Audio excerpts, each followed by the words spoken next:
Good morning, guys. I just took my blood pressure and it was a pretty good reading.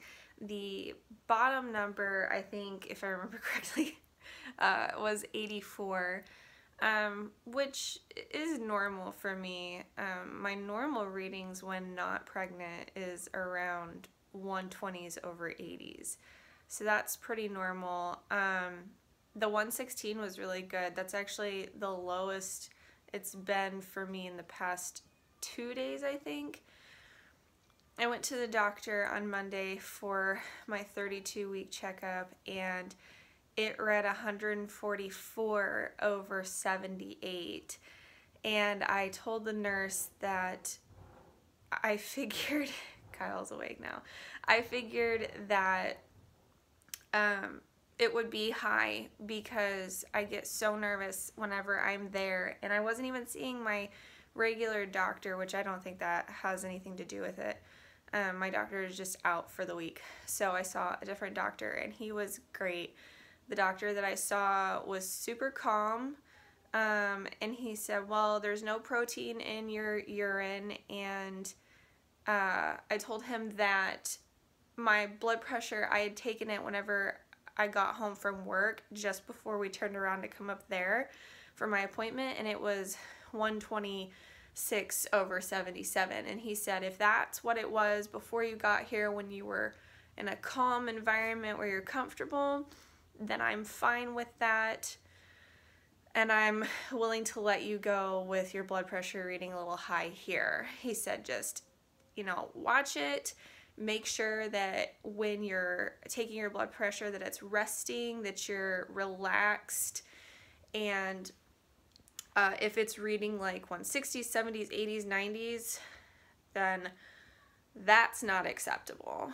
So I have not had any readings at all like that. The reading that I had there at the doctor was the highest reading I've had my entire pregnancy. I checked it again later that evening and it had gone down to 135 over 77. So, but I had had no time to rest. I was super busy all day long, and it was extremely hot. It has been in the 90s this week. It's been so miserable, and I'm starting to swell in my feet. I don't know. It probably could just be so many different things. It could be the weather. It could be the fact that I'm getting into my last few weeks of pregnancy, and that's normal to swell in your feet and your ankles and your legs, and so that's probably what it is. I also don't drink as much water as I really should, so I'm going to start working on that. And then yeah, I think that's pretty much it. When I got the Tdap shot while I was there, the tetanus, it's for whooping cough, I guess. I don't know. I had it when I had Kyle, and I figured I'd get it with this pregnancy too. So I'm working from home today, so that is why I don't look like I'm getting ready to walk out the door. I'm just gonna kind of tame this a little bit, and then I'm gonna go turn my computer on and get ready to work. Okay, so I just got Kyle, well, I didn't just, probably about 45 minutes ago I put Kyle down for his nap, and I worked a little bit more. I wanted to take a break and talk to you guys a little bit about something that I've been doing to try to address preventing high blood pressure in this pregnancy.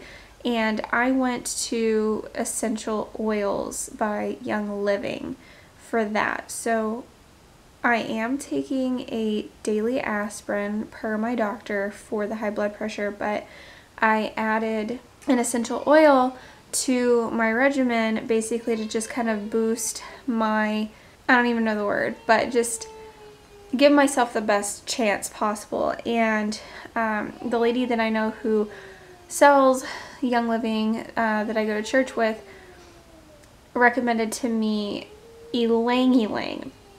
And so this is what it looks like. This is a 15 milliliter bottle, and it has lasted me up until now during this pregnancy, and I've used it quite a bit, so I don't know if you guys can see where it is currently. I am not that far from running out, so I just contacted my friend this morning and I said, hey, I'm about to run out of my oils and I need more. So we were actually talking about other oils that are recommended in the Young Living like oils guidebook, and she sent me a picture and I wanted to read to you guys what all it said about oils that you can use for high blood pressure. So just to name a few, there goes the sun. Just to name a few, helichrysum, rosemary, rosemary vitality, clove, clove vitality, lavender, majoram, ylang ylang, which is the one I have, Amazonian ylang ylang, cypress, cinnamon bark, and cinnamon bark vitality. Those are the single oils. There's blends like Aroma Life, Peace and Calming, Citrus Fresh, which smells so good, Humility, and then there's nutritionals, which I'm not quite familiar with those, so I'm not going to list those off. Those are probably, I'm not even going to say what I think it is because I don't want to give the wrong information. Basically, those are the things that Young Living's little go-to guidebook says to try out when it comes to that. So I was talking with my friend and I had noticed on her Facebook page where she has like a private group of people that use Young Living regularly and they do like testimonials or ask questions.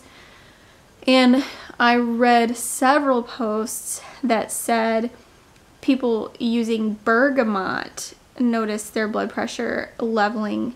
So I'm going to order that from her today and she's going to have that shipped to me. So I'm sure that that will get to me way before this runs out. So I'll be using both. I'll use both at the same time until I just run out of ylang ylang. So those two things plus my daily aspirin that I take at nighttime before I go to bed are what I am doing to kind of tackle the whole blood pressure situation with this pregnancy.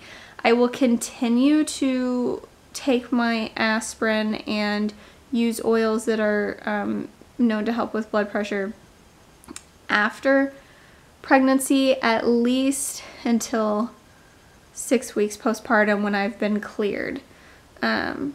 So, because you can get preeclampsia after you've had the baby too. So whenever my doctor clears me and I know that my blood pressure is a-okay, I will just stop using the aspirin, and of course I'll continue to use the oils that I have. They're beneficial in other ways than just like helping for blood pressure. So like Peace and Calming, that's not just a blood pressure thing. Like you can use oils for so many different reasons. So I'm definitely going to be investing in more after I get through really focusing on oils that have known to help with high blood pressure. I'm sure that there are some that help with low blood pressure. So if you have like an issue with low blood pressure, I'm sure that you could research that and find an oil that is good for that. But obviously I'm looking to have good low blood pressure. I don't remember if I told you guys or not that I passed my 3-hour glucose test. I totally forgot I don't remember. I don't even remember if I told you guys previously or not. So if I didn't, I'm so sorry. But I did pass my 3-hour glucose test. I do not have gestational diabetes. I don't know what my passing numbers were. I don't know if I passed all 3 or if I just passed 2. The only thing that the nurse told me was that I'm good. So and that's all I really needed to hear, was that I didn't need to really do anything different as far as that goes. Okay, so while we're on the topic of essential oils for pregnancy, I want to show you guys what I'm about to do for my counter, because I have a bunch of meat that I buy like in bulk to freeze and then use later that I have to get out and I need to separate and put into freezer bags. So I'm going to do that on my counter surface.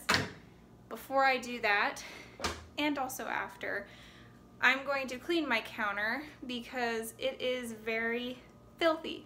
So I want to show you what I used from from Young Living's essential oils to clean. I clean my whole house with this, and it is Thieves household cleaner. This is some very good stuff. It is, if I can find a link for it, I will try to do that, and I'll put it down below. Or if not, I'll just put Young Living's website down below. But anyway, this stuff is so, so good because it, for one, makes your house smell good, but it really, truly cleans any surface, and I mean any surface. Countertops, yes, your kitchen floors, bathroom floors. I went through and I deep cleaned the bathroom here. I'm so out of breath. Deep cleaned this bathroom before we moved in with Thieves, and I'm confident that it's clean. So I've also sprayed our furniture down. Like when we moved our furniture over here, it gets dirty in the move, so I literally went and I vacuumed everything, and then I sprayed everything with the essential oils. And by spray, I mean what you do is you get yourself one of these, you get a cap full, and only a cap full. I'm trying to open it up right now so I can show you. Anyway, one of these capfuls of this Thieves household cleaner, pour it in one big container like this, and then just fill the rest up with water. And it goes so far. It's so potent and so strong that you don't need to just pour this out on your surface. You dilute it with water and it cleans perfectly. I think I was telling you about my friend that I purchased like the ylang ylang from, that I get this from. She said that she once cleaned out a chair that her little girl pooped on, like pooped on a cloth chair, and she cleaned the poop smell and the poop stain out with this Thieves household cleaner. It's really good stuff. So I'm gonna get that going and get my meat separated and frozen. And then I need to get dinner going. But I wanted to show you guys that. I'm going to go ahead and end the vlog here. Thank you so much for watching. Thank you so much for following along on my pregnancy journey. I'm super excited for us to have another little boy in our family. I'm super nervous every single day. Being pregnant is not my favorite. I'm definitely thankful. I'm very thankful. Cannot wait to meet our son. I'm really gonna have to watch that I don't say his name to you guys. I almost said it to my coworkers the other day, and I said, if I say his name, please don't share it on Facebook or anywhere where I know like my friends and family will see it. So, but it's hard to keep secrets from your coworkers when they see you so much every single day. So I'm doing my best. We will do like a name reveal whenever he is born, just like we will for our family. But thank you guys so much for watching. Thank you for being a part of my channel. If you haven't hit that subscribe button, please do so. I would love to have you following along if you're new. And I will see you guys in my next video.